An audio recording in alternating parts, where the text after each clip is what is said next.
Damai sejahtera Allah yang melampaui segala akal, itulah yang menyertai hati dan pikiranmu di dalam Kristus Yesus.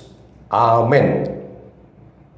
Shalom saudara-saudari yang terkasih, selamat berjumpa di dalam sharing khotbah Minggu 29 November tahun 2020. Nah, tema kita hari ini adalah nubuat tentang kedatangan Raja Kemuliaan yang diambil dari kitab Mazmur pasal 24 ayat 7 sampai 10. Nah, mari kita baca ayat-ayat ini yang berbunyi, "Angkatlah kepalamu, hai pintu-pintu gerbang, dan terangkatlah kamu, hai pintu-pintu yang berabad-abad, supaya masuk Raja Kemuliaan." Siapakah itu Raja Kemuliaan? Tuhan jaya dan perkasa. Tuhan perkasa dalam peperangan. Angkatlah kepalamu, hai pintu-pintu gerbang, dan terangkatlah kamu, hai pintu-pintu yang berabad-abad, supaya masuk Raja Kemuliaan. Siapakah dia itu Raja Kemuliaan? Tuhan semesta alam, dialah Raja Kemuliaan. Nah, minggu ini adalah minggu Advent yang pertama. Di dalam tradisi gereja, minggu-minggu Advent itu merupakan minggu-minggu persiapan untuk peringatan hari kedatangan dan kelahiran Yesus Juru Selamat dunia, yang sebentar lagi kita rayakan di bulan Desember, yaitu hari Natal. Nah, kitab Mazmur adalah salah satu kitab dalam Perjanjian Lama yang berisi berbagai nubuat-nubuat tentang berbagai hal, termasuk nubuat tentang kedatangan seorang Raja Kemuliaan. Nah, dalam khotbah kita kali ini, kita akan membahas dan menjawab pertanyaan, siapakah Raja Kemuliaan itu? Mari kita lihat jawaban yang pertama yang khusus kita ambil dari Yohanes 1 ayat 14 yang merupakan penggenapan dari nubuat kedatangan seorang Raja Kemuliaan dari ayat-ayat yang kita baca tadi. Nah, dari Yohanes 1 ayat 14 itu kita akan tahu siapa Raja Kemuliaan yang dimaksud di dalam Mazmur 24 ayat 7 sampai 10. Yohanes 1 ayat 14 berkata, "Firman itu telah menjadi manusia dan diam di antara kita, dan kita telah melihat kemuliaannya, yaitu kemuliaan yang diberikan kepadanya sebagai anak tunggal Bapa, penuh kasih karunia dan kebenaran." Nah, perhatikan kalimat yang berkata, "Dan kita telah melihat kemuliaannya," yaitu kemuliaan yang diberikan kepadanya sebagai anak tunggal Bapa.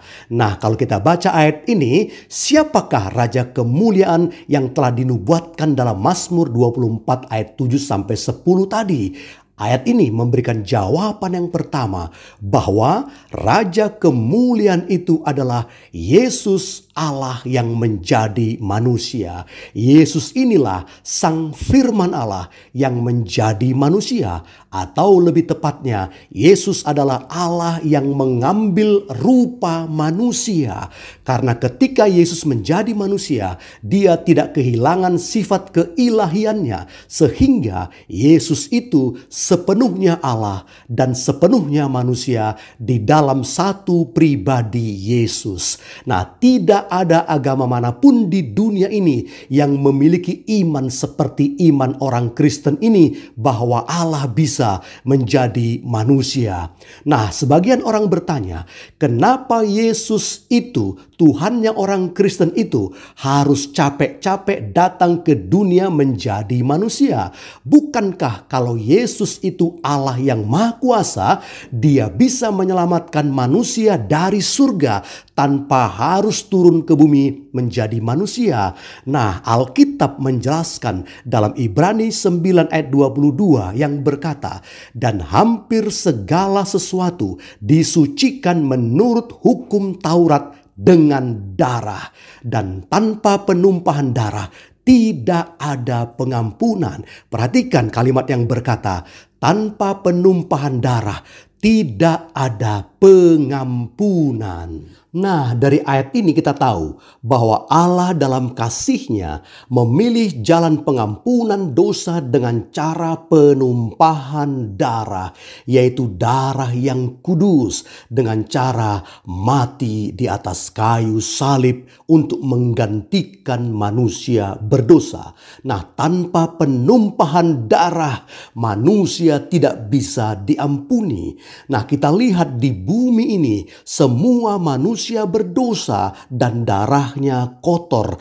Jadi tidak ada seorang pun manusia yang bisa mengampuni dosa manusia. Sementara di surga ada pribadi Allah yang Maha Kudus. Namun Allah yang di surga itu tidak memiliki darah, sehingga untuk menggenapi firman-Nya tadi, Yesus harus menjadi manusia dan memiliki darah agar darahnya bisa ditumpahkan untuk menyucikan dosa-dosa manusia. Seperti kata 1 Petrus 1 ayat 18-19 yang berkata, "Sebab kamu tahu bahwa kamu telah ditebus dari cara hidupmu yang sia-sia, yang kamu warisi dari nenek moyangmu itu, bukan dengan barang yang fana, bukan pula dengan perak atau emas, melainkan dengan darah yang mahal,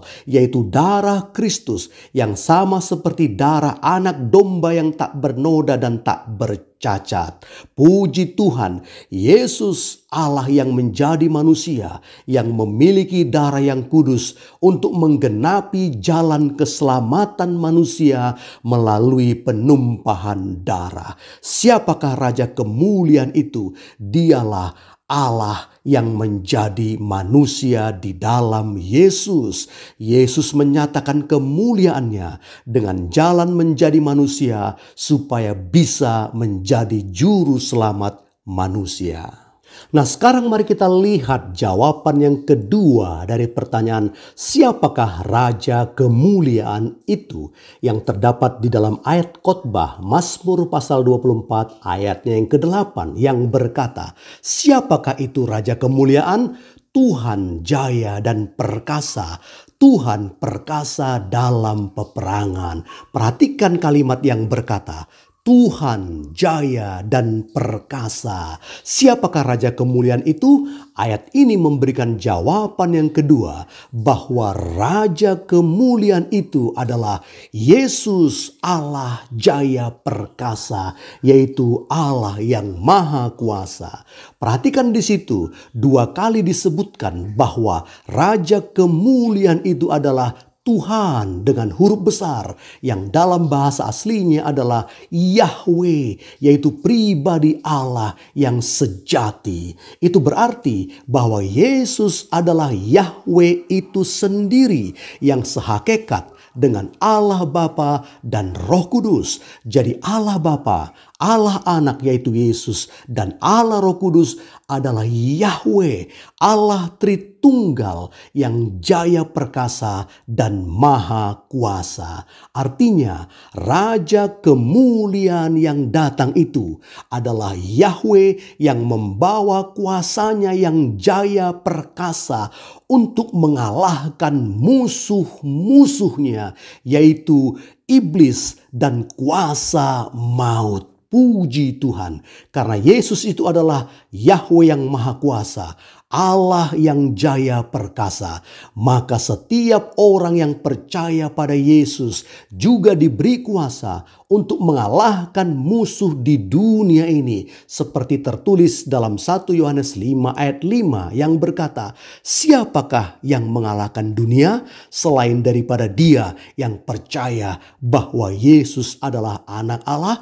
Puji Tuhan, kita yang percaya Yesus anak Allah, yaitu Yesus yang jaya perkasa itu, kita memiliki kuasa untuk mengalahkan musuh-musuh kita di dunia ini. Siapakah Raja kemuliaan itu? Dialah Yesus Allah jaya perkasa yang berkuasa. Dia menyatakan kemuliaannya dengan kuasanya yang jaya perkasa. Puji Tuhan. Nah, sekarang mari kita lihat jawaban yang ketiga atas pertanyaan siapakah Raja Kemuliaan itu, yang terdapat pada ayat yang ke-7 atau 9 yang isinya persis sama, yang berkata, "Angkatlah kepalamu hai pintu-pintu gerbang, dan terangkatlah kamu hai pintu-pintu yang berabad-abad, supaya masuk Raja Kemuliaan." Nah, dari ayat ini kita bisa melihat dua perbandingan yang luar biasa antara pintu-pintu gerbang dengan Raja Kemuliaan.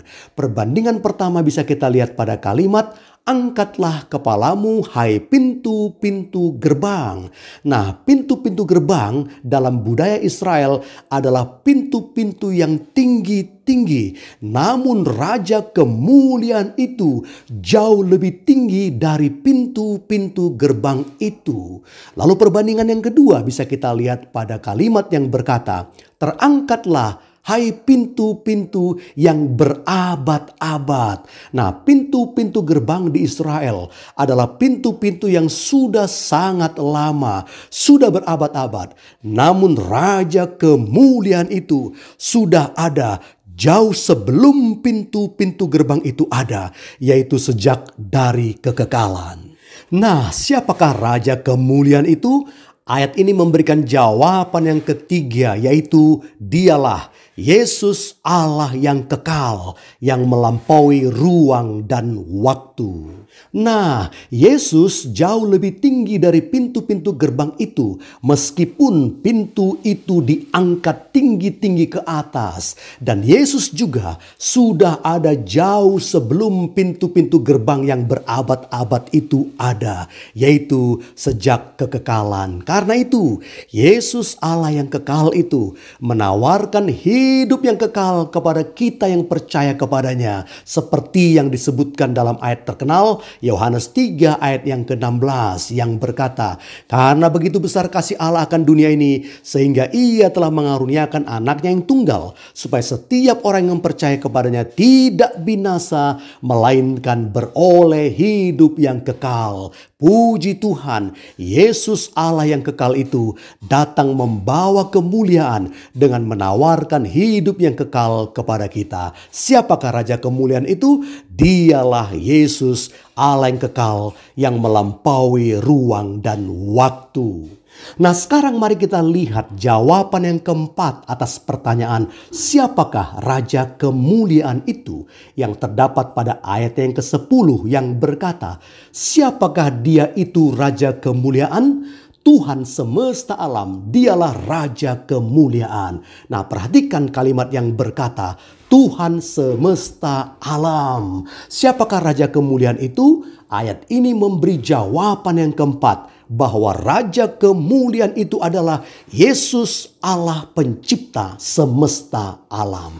Luar biasa. Yesus Raja Kemuliaan yang dinubuatkan itu adalah Sang Pencipta semesta alam dan segala isinya. Tidak ada satupun di dunia ini yang tidak diciptakan oleh Dia, seperti yang disebut dalam Yohanes 1 ayat 3 yang berkata, "Segala sesuatu dijadikan oleh Dia," yaitu Yesus, "dan tanpa Dia tidak ada suatu pun yang telah jadi dari segala yang telah dijadikan." Puji Tuhan, Raja Kemuliaan itu, yaitu Yesus, datang menyatakan kemuliaannya sebagai Tuhan dan pencipta semesta alam. Sebagai pencipta, Yesus datang ke dalam dunia ciptaannya menjadi manusia sama seperti manusia ciptaannya. Ini menunjukkan kerendahan hati Yesus untuk turun dari surga menjadi manusia di bumi. Dan suatu saat nanti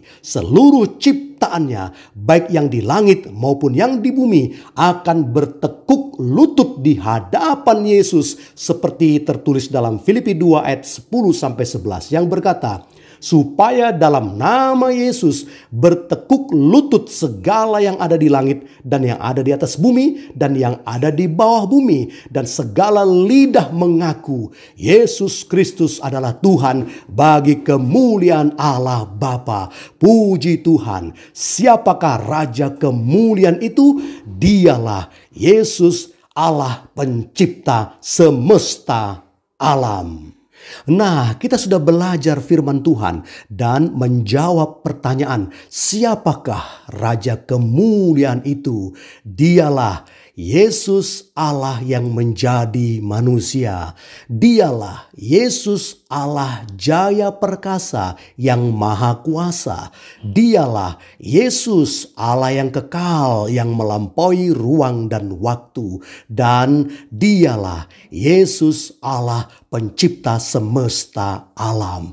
Mari kita bersyukur untuk Sang Raja kemuliaan itu, Yesus Juru Selamat kita yang telah dinubuatkan, yang sebentar lagi kita peringati kelahirannya pada hari Natal. Seperti dijelaskan tadi, bahwa Yesus Raja kemuliaan itu adalah Allah yang kekal, dan Yesus menawarkan hidup yang kekal kepada kita, yaitu kepada mereka yang percaya dan menerima Yesus. Karena itu, mari kita memastikan bahwa kita semuanya sudah percaya dan menerima Yesus, sehingga kita menerima hidup kekal yang dijanjikannya itu. Terpujilah Yesus, Raja kemuliaan. Kiranya firman Tuhan ini menjadi berkat bagi kita semuanya di dalam nama Tuhan Yesus. Amin.